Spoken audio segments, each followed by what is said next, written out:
श्री चंद्रमौळीश्वर वर्णमाला स्तोत्रम्। श्रीशात्मभूमुख्यसुरार्चिताङ्ग्रिं श्रीकण्ठशर्वादिपदाभिधेयं श्रीशङ्कराचार्यहृदब्जवासं श्रीचन्द्रमौळीशमहं नमामि। चण्डांशुशीतांशु कृशानुनेत्रं चण्डीशमुख्यप्रमथेभ्यपादं षडास्य नागस्य सुशोभिपार्श्वं श्रीचन्द्रमौळीशमहं नमामि। द्रव्यादिसृष्टिस्थितिनाशहेतुं रव्यादितेजांस्यपि भासयन्तं पव्यायुधादिस्तुतवैभवन्तं श्रीचन्द्रमौळीशमहं नमामि। मौळीस्फुरज्जुह्नुसुतासितांशुं व्यालेशसंवेष्टितपाणिपादं शूलादिनानायुधशोभमानं श्रीचन्द्रमौळीशमहं नमामि।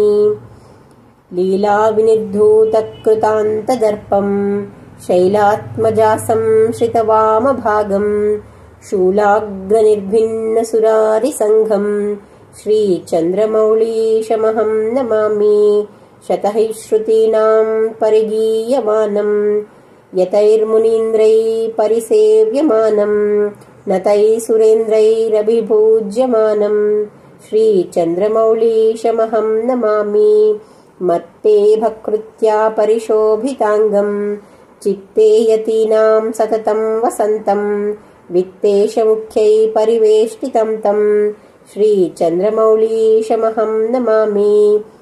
हंसोत्तमैश्चेतसि चिन्त्यमानं संसारपाथो निधिकर्णधारं तं सामगानप्रियमष्टमूर्तिं श्रीचन्द्रमौळीशमहं नमामि।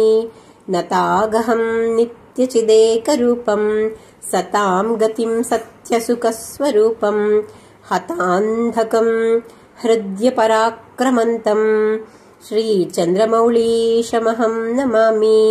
मायातिगं वीतभयं विनिद्रं मोहान्तकं मृत्युहरं महेशं फालानलं नीलगलं कृपालुं श्रीचन्द्रमौळीशमहं नमामि। मित्रं हि यस्याखिलशेवधीशः पुत्रश्च विघ्नौघविभेददक्षः पात्रं कृपायाश्च समस्तलोकः श्रीचन्द्रमौळीशमहं नमामि। इति श्रीचन्द्रमौळीश्वर वर्णमाला स्तोत्रम्।